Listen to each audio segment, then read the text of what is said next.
Myself, Dhiren Vikram Singh from Young Aspirant PCHJ Classes, Lucknow. आज हम बात करेंगे rule against perpetuity under section 10 of the Transfer of Property act के reference. सबसे पहले तो ये क्वेश्चन अराइज होता है कि रूल अगेंस्ट परपेचुइटी का कॉन्सेप्ट क्या है। तो रूल अगेंस्ट परपेचुइटी के कॉन्सेप्ट को अगर हम बात करें तो expressly section 14 of the Transfer of Property act में मेंशन किया गया है।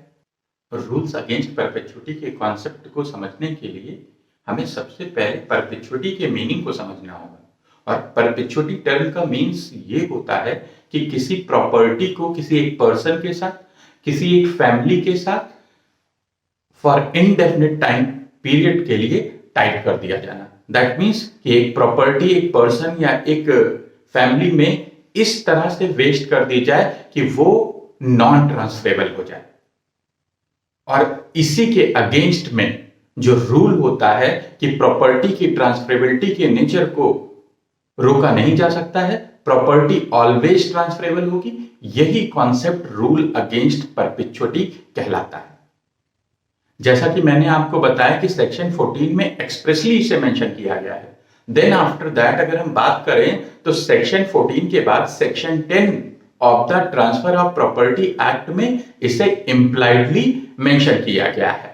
Section 10 of the Transfer of Property act condition restraining alienation के कॉन्सेप्ट को मेंशन करता है। और सेक्शन 10 एक्सप्रेसली ये कहता है कि अगर कोई भी प्रॉपर्टी किसी अदर पर्सन को ट्रांसफर की गई है और उसके साथ अगर ऐसी कोई कंडीशन लगा दी गई है कि इसे फर्दर ट्रांसफर नहीं किया जा सकता है, तो ऐसी कंडीशन वाइड होगी, क्योंकि प्रॉपर्टी का जो नेचर है वो ट्रांसफरेबल है और इस नेचर को प्रॉपर्टी से एलिनेट नहीं किया जा सकता, सेपरेट नहीं किया जा सकता।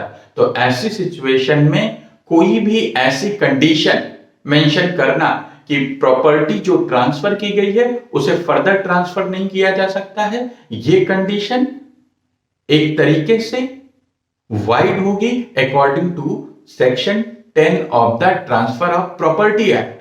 यहां पर जब आप देख रहे हैं कंडीशन जो कि मेंशन की है वो ऐसी है कि एब्सोल्यूट रेस्ट्रिक्शन मेंटेन कर रही है कि आप प्रॉपर्टी किसी को भी ट्रांसफर नहीं कर सकते।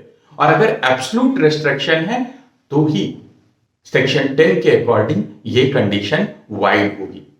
लेकिन अगर कंडीशन पार्शियल है कि आप प्रॉपर्टी ए को ट्रांसफर नहीं करेंगे या आप प्रॉपर्टी बी को ट्रांसफर नहीं कर सकते और बाकी जिसको चाहें उसको ट्रांसफर कर सकते हैं, तो ऐसी कंडीशन वैलिड होगी और इसे कंडीशन रेस्ट्रेनिंग एलिनेशन के कॉन्सेप्ट के तौर पर रिकॉग्नाइज नहीं किया जाएगा। दैट मींस कि पार्शियल रेस्ट्रिक्शंस को सेक्शन 10 में अलाउड किया गया है बट एब्सोल्यूट रेस्ट्रिक्शंस को अलाउड नहीं किया गया है।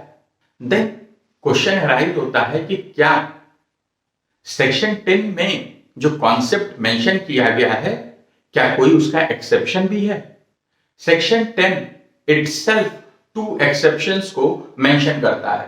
पहला एक्सेप्शन लीज के रिगार्डिंग, अगर कोई भी प्रॉपर्टी लीज पर दी गई है तो लेजी के रेफरेंस में ये कंडीशन मेंशन की जा सकती है, ये रिस्ट्रिक्शन मेंशन किया जा सकता है कि आप इसे फर्दर सबलेट नहीं करेंगे और इसे सेक्शन 10 में वैलिड डिक्लेयर किया गया है।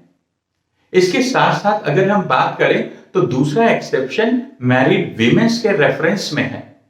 यहां पर प्रॉपर्टी अगर ऐसी मैरिड वीमेन को ट्रांसफर की जा रही है जो ना तो हिंदू है, ना ही मुस्लिम है और ना ही बुद्ध समाज से आती है, तो ऐसी सिचुएशन में उसके ऊपर ये कंडीशन में की जा सकती है कि आप फर्दर इसे ट्रांसफर नहीं करेंगे। इन 2 एक्सेप्शंस को एक्सप्रेसली सेक्शन 10 में रिकॉग्नाइज किया गया है।